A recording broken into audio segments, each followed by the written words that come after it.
دهه خواجه اعلی در جماعت چارکوه روز 29 اپریل مکان اصلی درگیری در مرز میان تاجیکستان و قرقیزستان بود.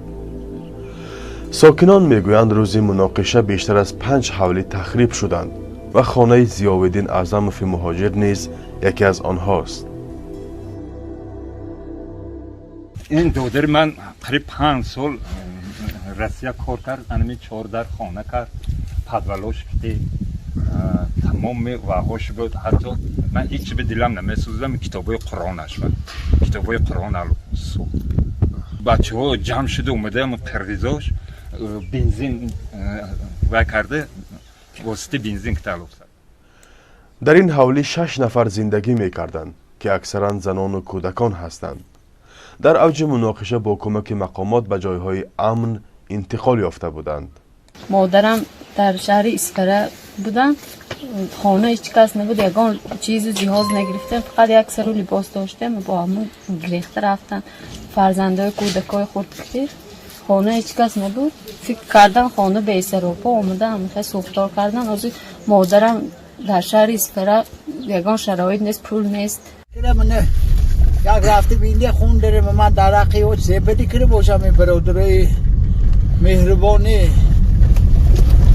قرقیز بکی 11 درمه تمام علوب سر دو دسته.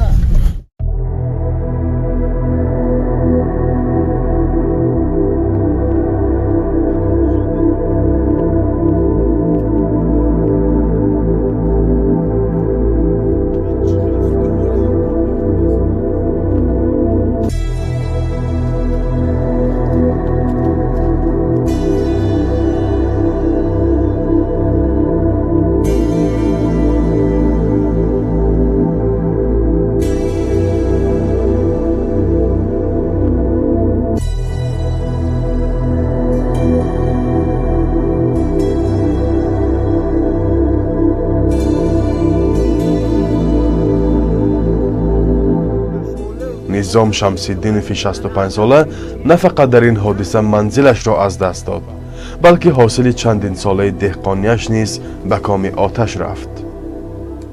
خود من زریل رسیدگیم قریب 5 تن 4 تن گندم و قریب 10 تن اضافه شولیم به من به اینها اساسی انا همین به زراعت که وای مایده شدم به بغیر این زراعتم من این حاضر بوله بوم وای میبرتون قریب 2 ساله خوک خشک می میگید انا همین چیز خوک میشد. من همین نبوره که اطراف قرقیزستان گرفته شد. قرقیزا خودش همیجان همش معلوم نشان دادگی روشونه با داشته اینه و کرم میشه. احسان سلیموف ساکن دیگری خواجه اعلی لحظه آتش دادن خانه‌اش را با صدای قرقیزتباران همسایه‌اش در ویدیوی از شبکه‌های اجتماعی دیده است. در این ویدیو نفر با زبان قرقیزی میگوید که محله تاجیکان را ویران کردند. همین همون جایی که آز من دیدو ستون هیچی نموندگی اما با سرما خوشخونه بودم اونجا. انا همین انا بینیتون انا سوخته برافت سرم اونجا. هیچی موندگی نیوزنم. این خانه کی است؟ این خانه ما قطعی پدرم اونجا زندگی میکنیم. ما اولادور صاحب 2 فرزند، پدرم مثل مادرم دودرم اونجا زندگی میکنیم.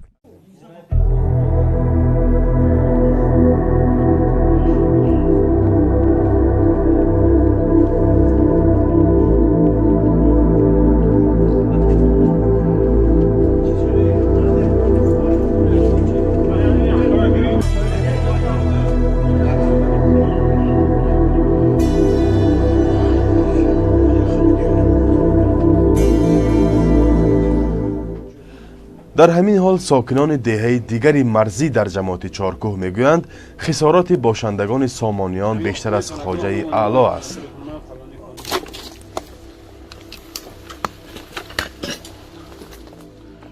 شریف نظرف ساکن این دهه زمانی که خانه‌اش میسوخت و در جای کارش پاسبانی مکتب قرار داشت و زن و فرزندانش از ترس آوازه جنگ خانه را ترک کرده بودند.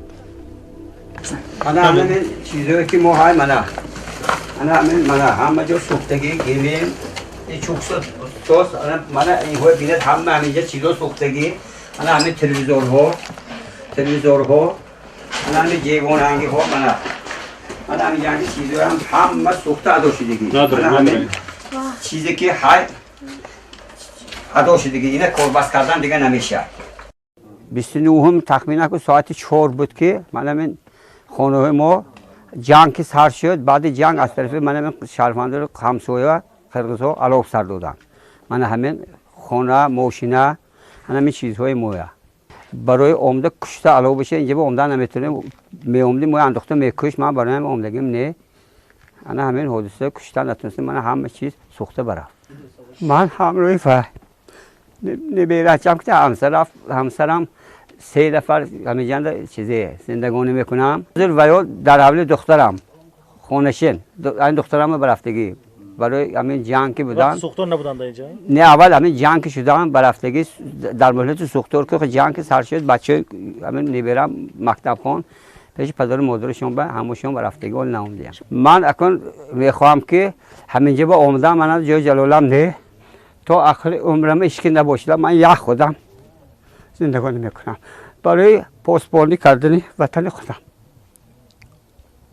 اول اوغلو در گرفت مال در نشنده اوغل در گرفت و اومده خلاص میکنم گفت بچه ها گذشته اومد ما دو کس اونجا عقب مونده بیاد انداختن و دادرم هم تیر خورد من موندگی اول نه همه خونه اکو هم حوض با گذارید میبینید سوخته برفت ما دیگه جای نداریم عموما 3 فرزندم هر سهش به خونه میکردگی انا همینجا زندگی میکنیم انا ما اوغل من 2-3 مال گم یک تاش سوختگی پوچکه کش مایدیک یک تاش انو اونجا نیستوده است یک تاش کلونش گم من نمیدونم کجا رفت اکو ضرر مالی و حاجت و بیان من خونه هم گسوسیم که همش من همین محله پرسیتون خانه‌ای که بهترین خانه همین خانه‌های ما من گجا و گفتم جواب میتیم که ما که دیگه جای نداریم همین چندین ساله دخوده که یافتیم همش همینجا به صرف کردگی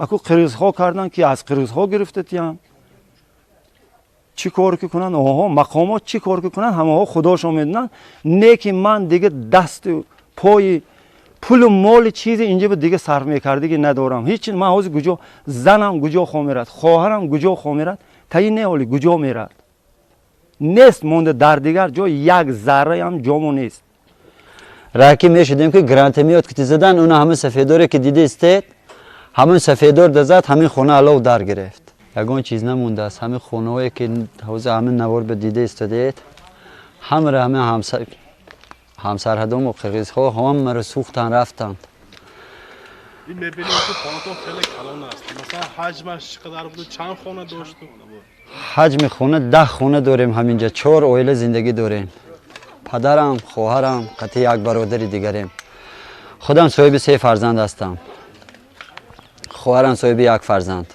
برادرم حاضر جراحی است او چی تیر خورده از همین سنی قرقیزها تیر خورده در بالنیسه خوب است او صاحب 3 فرزند است قطعی اویلش همینجا استقامت دارد همین خونه‌ای که در نظر در نوار دیده استید همین پسش خونه با اوغلش داشتم همه را سوختن خونه حمام همین مبلو همه شرایط همین زمانوی کردیم این سال طول سالها کردیم از 2000 این جانب تا همین جانب خونه رو به همین چی رساندیم که من همین روز خرابکاری چه خیره که دیدی استادید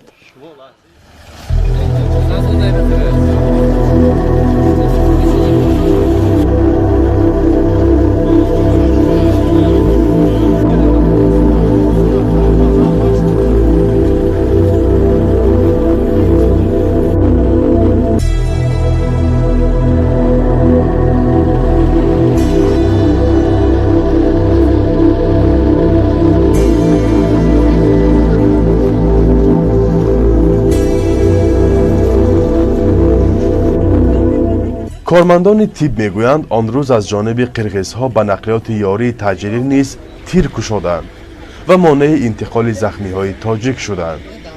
آنها میگویند از روی قاعده جنگ به نقلیات طبی و کمک رسان ها که در حادثه قوه بی‌طرف هستند تیر خالی کردن ممکن نیست. O dediğimiz senin feneri laktı. O var feneri. چه خون شده سنجاش Olmadı aynı hafta usulünü ki ama ben de maçın hoca alımda çok küçük aldı. Bu sanki hem çok küçük atırdık bolu o anda da koymayan da zaten. Hamucan skorsu test gibi güzel sonunda test gibi güzel şimdi kenarlı bolu oyunu kızdı Allah hafta. شما در این ماشین شما به تیر نرسید Ma bir karar resi ki yoğun anda raflısı karar demin oyunu gibi ayıktı. Nasıl maydan bu? Hani sahtekarın yeri doğuştan. این کدام روز بود کدام روز بود روزی سنو yakın روزی جان yakın روزی جان همه فکر کنم. شما یک بار رفته تمام همون جای زخمی Ma yak bu raftam ayın pes malandı şoförü sekreter şoföre hamdan boy bidan. Bazı ki moşun olmaz şoför büyük kas mantıdan şoför bir kuda bu şurada ma sosyal sonra aile burunda raftam. Sonra ucanın randevuya ma kışmadan. این ما روز چهارشنبه خودم نتونستیم ادامه MCS ختیمون بدم ادامه MCS رو گفتن یوردم طلب کردیم کمیته حالتهای فوق‌العاده تاجیکستان روز 3 می اعلام کرد که طبق حسابهای پیشکی در مناقشه اخیر مرزی در حدود 3 جماعت اسفره 14 خانه کاملا و 2 منزل زیست قسما ویران شدند. یک انشاءات یاری رسان ضرر دیده است ولی ساکنان میگویند در 2 دهه جماعت چارکو حدود 20 خانه و انشاءات ویران شده است. البته قرضا سوزونده قرضا آباد کردیم مبلغش دیم. رئیس ولایت سوخت گفت خانه های ویران شده را تا 1 ماه دیگر مقامات تاجیکستان می سازند.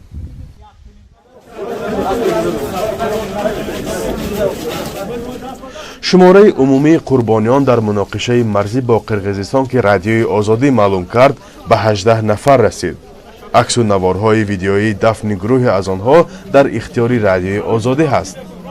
تعداد مجروحان بیشتر از 90 کس گفته می شود.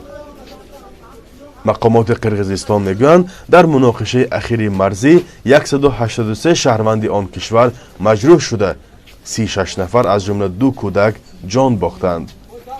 هر دو کشور یکدیگر را به شروع جنگ و خسارات و تلفات زیاد از آن عیبدار میکنند.